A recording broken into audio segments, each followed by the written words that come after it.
Oke, udah 11, ada 10 ya yang udah gabung. Kita mulai dulu aja nggak apa-apa ya, sambil nunggu teman-teman yang lain. Kedengeran nggak suaranya? Suara saya kedengeran nggak, teman-teman? Kedengaran Ibu. Kedengeran ya? Ya, Oke.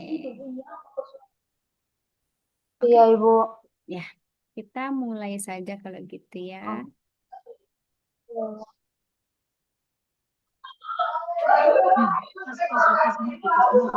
Bismillahirrahmanirrahim. Assalamualaikum warahmatullahi wabarakatuh. Selamat malam semuanya. Semoga semuanya dalam keadaan sehat semua ya. Oke, di sini ada 1, 2, 3, 4, ada 10, 9, 10 siswa, mahasiswa. Oke, gimana kabarnya mahasiswa-mahasiswi Universitas Terbuka? Baik Bu. Baik ya. Baik Ibu. Iya, ya. Sebelum kita mulai, perkenalan diri lagi ya. Nama Ibu mungkin udah pada tahu juga. Nama saya Widya Ipama. Di sini saya selaku tutor rekan-rekan semua untuk mata eh,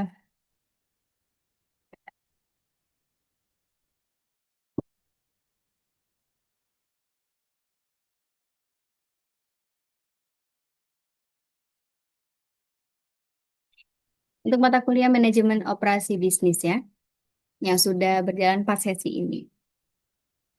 Oke, teman-teman semua, waktu kita terbatas hanya 2 jam, jadi kita nanti bagi materi dulu. Nanti materinya juga singkat ya, jadi saya nggak bisa panjang lebar karena waktunya terbatas. Selanjutnya kita bahas tugas yang sudah teman-teman kerjakan ya.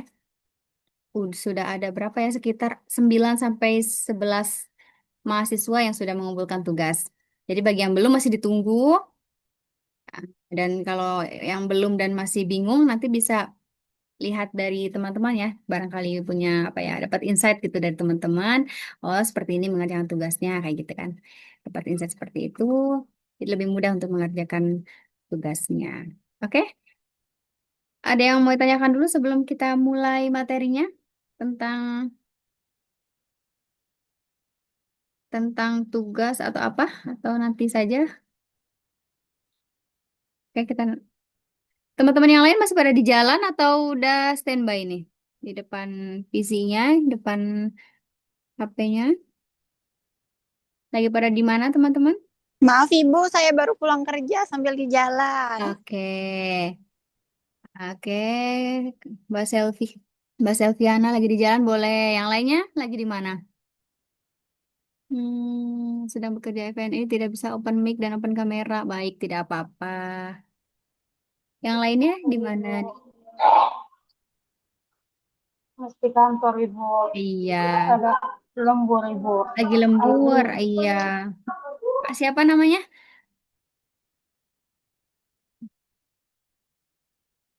Kalau Mbak Ezra, lagi di mana Mbak Ezra?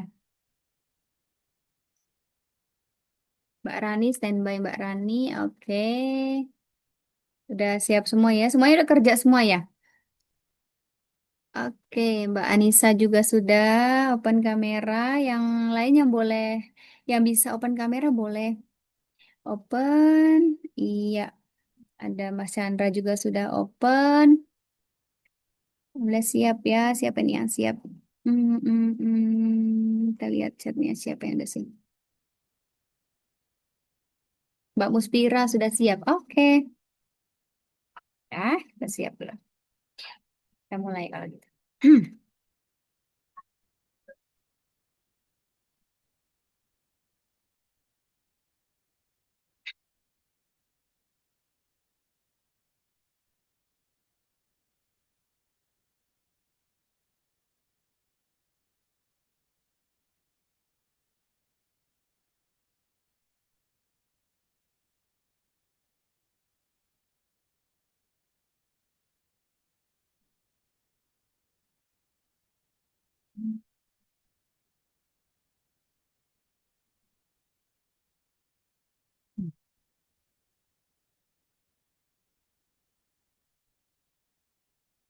Hmm.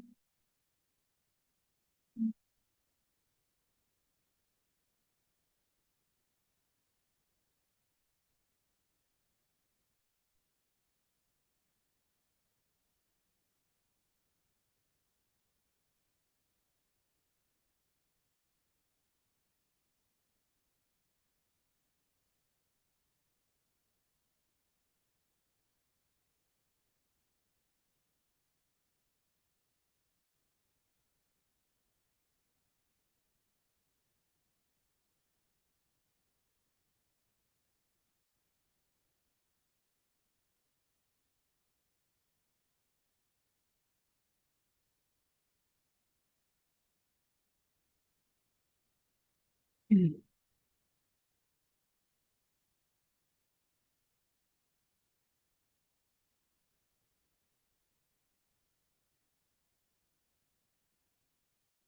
Oke, sudah dilihat ya. Sudah terlihat belum? Ada ininya, slide-nya? Ada, Bu. Ada, Ada, ada Bu. ya? Ada Ibu. Ada. Ada Oke, Ibu. sudah ada.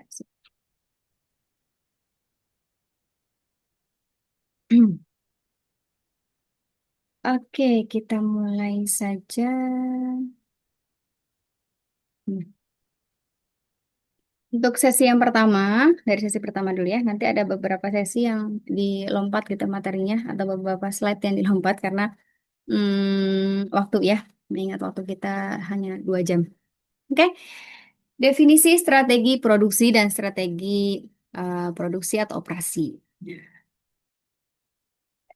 Definisi strategi produksi. Strategi produksi. Oke, sebelum ke strategi produksi, mungkin teman-teman sebelumnya sudah pernah mendapatkan ilmu pengantar ekonomi atau manajemen belum sebelum mendapat manajemen produksi ini? Sudah mendapatkan mata kuliah sebelumnya? Belum, Bu. Oh, belum. Berarti manajemen Hmm.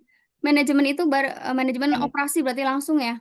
Belum pernah mendapatkan manajemen secara umum dulu gitu atau pengantar ekonomi dulu? Kalau ini Hmm? manajemen manajemen pemasaran, Bu. Oke, manajemen pemasaran udah pernah ya, Iya, Mbak Ezra? ini. Oke. Kalau ini manajemen operasi, Maksudnya produksi. semester ini. Oh, semester ini. Kalau Iya. semester lalu apa, Mbak Ezra? Gimana, Bu? Semester lalu? Kalau semester lalu itu saya administrasi niaga. Oke, ini agak ya. Berarti belum pernah sebelumnya ya? Belum. Iya. Jadi singkat dulu ya pengantar sebelum ke manajemen operasi atau manajemen produksi ini. Jadi teman-teman cabang ilmu manajemen itu turunan dari ekonomi ya. Jadi ekonomi itu kan apa teman-teman di sini jurusannya ekonomi semua atau administrasi semua ya? Atau dari campuran dari berbagai jurusan teman-teman? Saya administrasi bisnis, Bu. Administrasi bisnis yang lainnya? Saya juga Bu. Saya, saya juga, Bu. Sama ya? Saya juga. Oh, sama. Oke. Ya, jadi manajemen produksi ini salah satu cabang dari manajemen secara umum ya. Jadi manajemen itu ada manajemen pemasaran, ada produksi, ada keuangan, dan manajemen SDM, sumber daya manusia gitu. Dan kita di sini belajar tentang manajemen produksinya, manajemen produksi bisnis gitu. Dan teman-teman juga mungkin bingung ini kok kuliahnya praktik gitu ya. Banyak yang bertanya juga, Bu, ini kok apa namanya kita dapatnya praktik gitu. Emang kita langsung terjun ke lapangan. Sedangkan saya ini lagi kerja, Bu, nggak ada waktu. Itu banyak banget mahasiswa yang kayak gitu ya. Jadi teman-teman nggak usah bingung, nggak usah apa ya takut gitu ya harus ke lapangan karena jadwalnya yang padat gitu ya. Terus apa lagi? Belum pernah mendapatkan materi ini juga sebelumnya gitu ya. Jadi bingung gitu kayak gimana. Gitu. Jadi tenang saja karena sebenarnya mudah ya. Apa namanya manajemen produksi ini mudah, insya Allah gitu ya. Karena tujuannya tuh sebenarnya untuk mahasiswa itu supaya lebih apa ya siap untuk mengelola atau membuat entitas bisnis gitu ya. Jadi diharapkan mahasiswa-mahasiswa yang dari UT ini bisa membuat bisnis sendiri nantinya gitu ke depannya gitu. Walaupun udah punya pekerjaan, tetap ya punya bisnis sendiri itu kan luar biasa gitu. Nah, ilmu-ilmunya bisa diserap juga dari sini karena insya Allah nih ilmunya bagus sekali ya dari manajemen produksi ini udah lengkap gitu ya. Contoh-contohnya apanya juga dari mulai teori gitu langsung praktek, apalagi yang langsung praktek ke bisnisnya itu wah sangat-sangat bagus sekali kayak gitu. Oke, dari definisi dulu ya, definisi strategi produksi. Strategi produksi ini adalah rencana jangka panjang yang mengatur bagaimana proses produksi dijalankan untuk mendukung tujuan bisnis. Jadi fokus pada efisiensi, kualitas, fleksibilitas, dan pengiriman tepat waktu. Membantu perusahaan mencapai keunggulan kompetitif melalui proses produksi yang optimal. Nah, ini strategi produksi. Jadi dalam bisnis itu kan produksi itu sebagai apa ya istilahnya itu sebagai inti dari suatu bisnis tersebut gitu ya. Jadi harus memiliki strategi supaya bisnis ini bisa berkembang, bisa apa namanya, bisa menghasilkan output yang sangat bagus ya dan memuaskan konsumen kayak gitu. Strategi produksi atau operasi. Definisinya, strategi jangka panjang untuk mengelola sumber daya produksi secara efektif dan efisien agar selaras dengan strategi bisnis perusahaan. Fokus utamanya apa aja? Ada kapasitas, berapa banyak sih orang yang harus diproduksi, berapa banyak sih yang harus diproduksi gitu ya. eh Produknya gitu kapasitasnya nih, kapasitas bisnis tersebut gitu. Terus teknologi juga sistem dan mesin apa yang digunakan gitu. Misalnya perusahaan manufaktur nih. Jadi mesinnya tuh menggunakan mesin yang kapasitas berapa gitu ya, pakai mesin mesin yang terbaru kah atau kayak gimana gitu. Itu juga harus dipikirkan oleh sebuah bisnis gitu. Tenaga kerja juga ya, ini ya. Siapa yang menjalankan proses produksi tersebut gitu. Apakah perlu satu divisi khusus kah gitu ataukah tenaga kerjanya hanya satu orang karena dibantu teknologi tadi jadi cukup satu orang saja tenaga kerjanya gitu karena kan semakin ke sini ya semakin teknologi semakin canggih jadi cukup satu tenaga kerja untuk maintenance semua proses produksi gitu ya dengan bantuan mesin yang canggih kayak gitu kan bisa. Terus penjadwalan juga kapan dan dalam urutan apa produksi itu dilakukan penjadwalan ini. Ini penting juga ya kapan dalam dalam urutan keberapa produksi dilakukan supaya tidak terlalu lama produksinya gitu ya. Karena konsumen di luar sana misalkan sudah siap gitu untuk eh, mengonsumsi produk tersebut gitu ya. Terus tujuan strategi, efisiensi biaya, kualitas produk, kecepatan, dan fleksibilitas. Dukungan terhadap keunggulan kompetitif. Contohnya apa? Zara, mungkin teman-teman tahu semua, Zara itu responnya sangat cepat ya, disebut fast fashion kan. Desain ke tokonya itu kurang dari 3 minggu mereka bisa menciptakan suatu produk. Toyota juga, lean production itu ya, efisien dan berkualitas itu sistem produksinya. Terus IKEA juga produksinya tuh massal, biayanya rendah dan logistiknya tuh optimal. Itu adalah contoh-contoh perusahaan-perusahaan besar dengan eh, strategi produksi yang efisien biayanya, terus kualitas produknya bagus, kecepatan dan fleksibilitasnya juga oke ya. Dukungan terhadap keunggulan kompetitifnya juga oke gitu. Terus istilah produksi dan operasi. Produksi itu adalah proses mengubah input seperti bahan baku, tenaga kerja, energi menjadi output berupa barang yang dapat dijual atau digunakan. Itu produksi.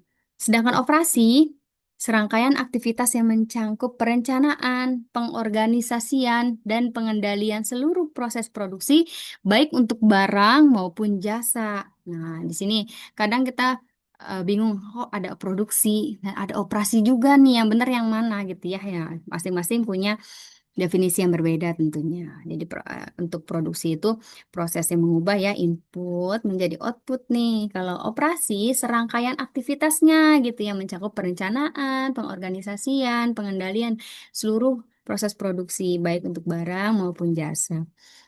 Lalu istilah produksi dan operasi itu sering digunakan secara bergantian, namun operasi memiliki cakupan yang luas karena mencakup juga proses dalam industri jasa seperti perhotelan, pendidikan, layanan kesehatan itu tuh masuknya ke istilah operasi, gitu. Jadi proses operasi, gitu ya. Oke, lanjut. Definisi manajemen operasi. Manajemen operasi merupakan disiplin yang berfokus pada perencanaan, pengelolaan, dan pengawasan proses produksi barang dan jasa dalam organisasi. Tujuan utamanya apa? Untuk meningkatkan pastinya efisiensi proses, lalu menjamin kualitas produk atau jasa, lalu mencapai kepuasan pelanggan. Itu tujuan utamanya. Ruang lingkup keputusan yaitu operasi harian, yaitu terkait dengan penjadwalan, pengelolaan tenaga kerja, pengendalian kualitas. Strategi jangka panjangnya yaitu terkait dengan pemilihan teknologi, lokasi fasilitas, perencanaan sistem produksi. Ya, sejarah manajemen operasi. Oke, sejarahnya itu bisa kita baca ya semuanya ya dari Erling Konsep dari tahun 1776 sampai 1880. Itu ada cost focus dulu, terus quality focus. Jadi pertama tuh fokus pada biaya dulu nih dari tahun 76 sampai 1880. Lalu ke Land Production Era itu di tahun 80 sampai 95 itu fokusnya ke kualitasnya. Jadi menggunakan just in time, JIT terus menggunakan TAD ya kalau teman-teman tahu tuh TQM itu yang paling terkenal nih ya di quality focus. Jadi semua perusahaan itu berfokus pada kualitasnya di perang kualitas istilahnya ya. Lalu ada lagi di masa-masa customization fokus nih, itu di masa 95 sampai 2005 internet e-commerce nih udah mulai masuk ya. Terus ICO udah mulai masuk, lalu masuk ke 2005 sampai 2020 itu globalisasi fokus ya. Fokusnya global supply chains gitu. Terus ada grow of transnasional juga itu udah masuk-masuk ke secara global gitu. Jadi perusahaan yang produksinya itu di luar negeri misalnya kayak gitu tuh udah masuk di tahun 2005 sampai 2020. Lalu ruang lingkup manajemen operasi. Yang pertama adalah perancangan sistem produksi dan proses operasi. Menentukan bagaimana barang atau jasa akan dibuat, termasuk layout fasilitas, jenis proses, dan aliran kerjanya. Yang kedua, perencanaan kapasitas dan pengendalian produksi. Yang pertama, menghitung kebutuhan kapasitas produksi jangka pendek dan jangka panjang. Lalu menjadwalkan produksi agar sesuai dengan permintaan dan efisiensi sumber daya. Yang ketiga, manajemen kualitas, persediaan, dan rantai pasokan. Nah, ini sangat krusial di sini. Menjamin standar kualitas produk dan layanan, mengelola inventory agar efisien dan tepat guna, lalu mengatur aliran bahan baku dan barang jadi dari pemasok ke pelanggan. Oke, lanjutnya fungsi operasi dalam organisasi. Fungsi operasi merupakan salah satu fungsi inti dalam organisasi yang bertanggung jawab atas proses penciptaan barang dan jasa. Operasi memiliki peran strategis karena menentukan bagaimana input seperti bahan baku, tenaga kerja, dan teknologi diubah menjadi output yang memiliki nilai tambah bagi pelanggan. Ini ya, memiliki value. Oke, kalau misalkan suatu produk itu memiliki value bagi pelanggan, pelanggan tuh nggak bakal lupa gitu dengan produk itu ya. Dalam prakteknya, fungsi ini tidak bisa berdiri sendiri ya, tapi berinteraksi erat dengan fungsi lainnya. Seperti apa? Pemasaran, keuangan, dan sumber daya manusia. Seperti saya jelaskan di awal tadi ya. Jadi empat manajemen ini, pemasaran, keuangan, sumber daya manusia, dan operasi itu sangat saling berikatan, tidak bisa dipisahkan gitu ya. Melalui koordinasi dan integrasi yang baik.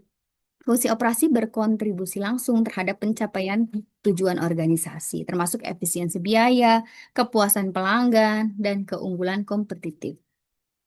Lalu organisasi produksi. Struktur organisasi produksi adalah kerangka kerja yang mengatur bagaimana aliran kerja, wewenang, dan tanggung jawab dibagi dan dikelola dalam proses produksi barang dan jasa. Struktur ini berperan penting dalam menjamin kelancaran operasional dan efisiensi penggunaan sumber daya.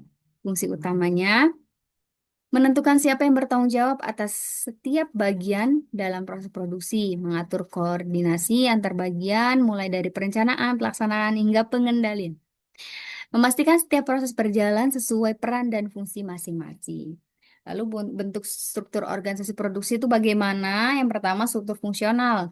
Disusun berdasarkan fungsi kerja utama dalam organisasi seperti produksi, pemasaran, keuangan, dan SDM. Ada 4 biasanya ya, apa kalau struktur fungsional itu. Bagian produksi, pemasaran, keuangan, dan sumber daya manusia. Sedangkan struktur lini produksi atau divisional itu disusun berdasarkan jenis produk atau unit bisnisnya. Jadi tiap divisi itu memiliki fungsi sendiri, seperti produksi dan pemasaran. Yang ketiga, struktur matriks merupakan gabungan dari struktur fungsional dan lini produk. Seorang karyawan itu bisa memiliki 2 atasan, kepala fungsi dan kepala proyek. Itu masuknya ke struktur matriks ya di organisasi atau perusahaan tersebut.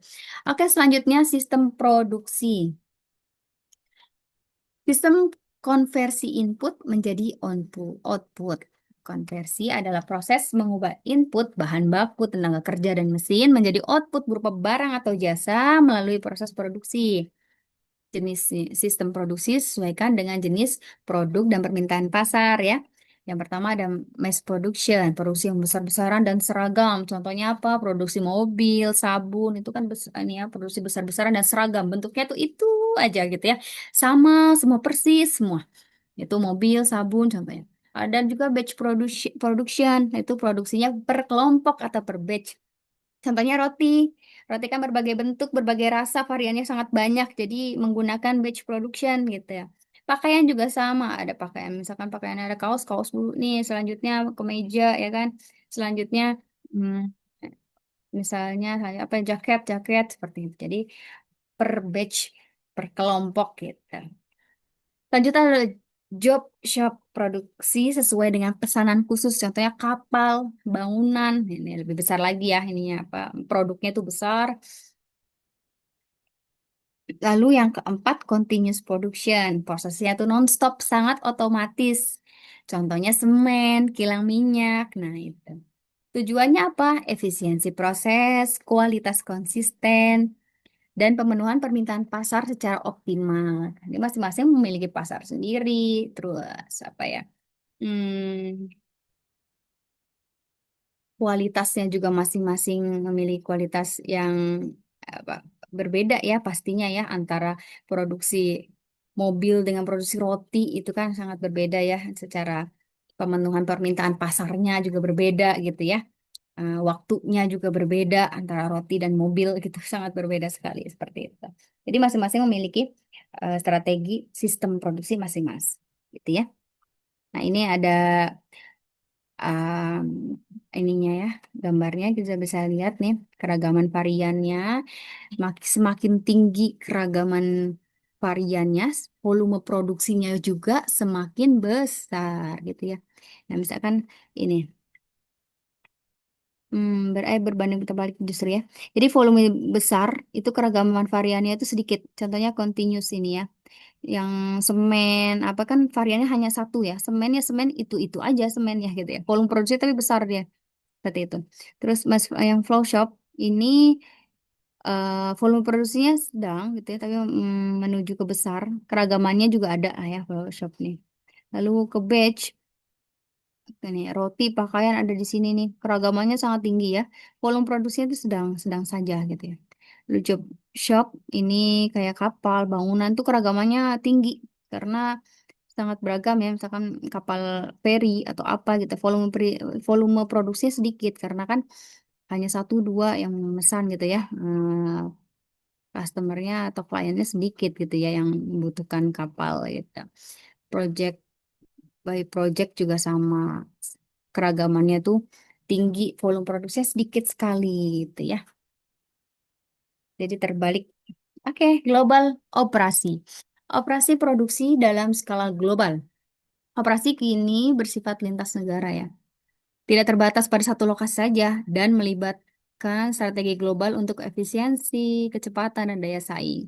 Cakupan operasi global yaitu ada outsourcing, nih pengalihan bagian proses ke pihak ketiga biasanya di negara lain untuk menekan biaya. Nih banyak nih sekarang perusahaan-perusahaan yang proses produksinya itu ya, silang negara gitu. Jadi usahanya ada di misalnya di Paris, tapi produksinya di Indonesia itu banyak sekali ya. Terus ada yang di Vietnam juga itu tuh untuk menekan biaya supaya lebih murah gitu ya produksinya. Ada juga offshoring, pemindahan proses bisnis atau produksi di negara lain dengan biaya operasional lebih rendah. Nah, ini yang kedua nih. Kalau yang ketiga ini ya, yang ketiganya global supply chain. Supply chain ini rantai pasokan terdistribusi di berbagai negara dari bahan baku, produksi hingga distribusinya. Oke, konsekuensi strategis menuntut pemahaman tentang budaya bisnis lintas negara, hukum dan regulasi internasional, yaitu resiko geopolitik dan logistik global. Mengelola operasi secara unggul memungkinkan perusahaan itu memenangkan pesaing melalui efisiensi dan keunggulan layanan. Ada 4 ya. Yang pertama biaya, jadi menekan biaya produksi dan operasional tanpa mengorbankan kualitas, sehingga dapat menawarkan harga yang lebih kompetitif. Lalu kualitas, menghasilkan produk atau jasa yang konsisten, andal, dan memenuhi standar pelanggan secara berkelanjutan. Pengiriman menjamin kecepatan dan ketepatan waktu dalam proses distribusi sehingga meningkatkan kepuasan pelanggan. Fleksibilitas mampu menyesuaikan proses produksi terhadap perubahan permintaan, desain produk, atau di kondisi pasar dengan cepat. Contohnya Toyota dengan sistem lean production mampu menciptakan proses yang ramping, minim pemborosan, dan fokus pada perbaikan berkelanjutan atau Kaizen. Menjadikan pemimpin global di industri otomotif. Ya, Toyota itu. Lalu tingkat keputusan dalam manajemen operasi. Tingkat keputusan dalam manajemen operasi, keputusan strategisnya jangka panjang berdampak besar. Lokasi fasilitas menentukan lokasi pabrik atau gudang berdasarkan biaya logistik, akses bahan baku, tenaga kerja, dan kedekatan pasar. Yang kedua, teknik produksi. Memilih teknologi yang efisien dan sesuai dengan kebutuhan produksi jangka panjang. Yang ketiga, desain produk dan proses. Merancang produk secara proses produksi agar selaras dengan strategi pasar dan kebutuhan pelanggan. Keputusan taktisnya jangka menengah nih, pengelolaan sumber daya SDM. Penjadwalan produksi, jadi menentukan kapan produksi itu dilakukan, berapa banyak, gitu, dalam urutan keberapa sih produksi itu harus dibuat, seperti itu. Layout pabrik, mengatur tata letak fasilitas untuk memaksimalkan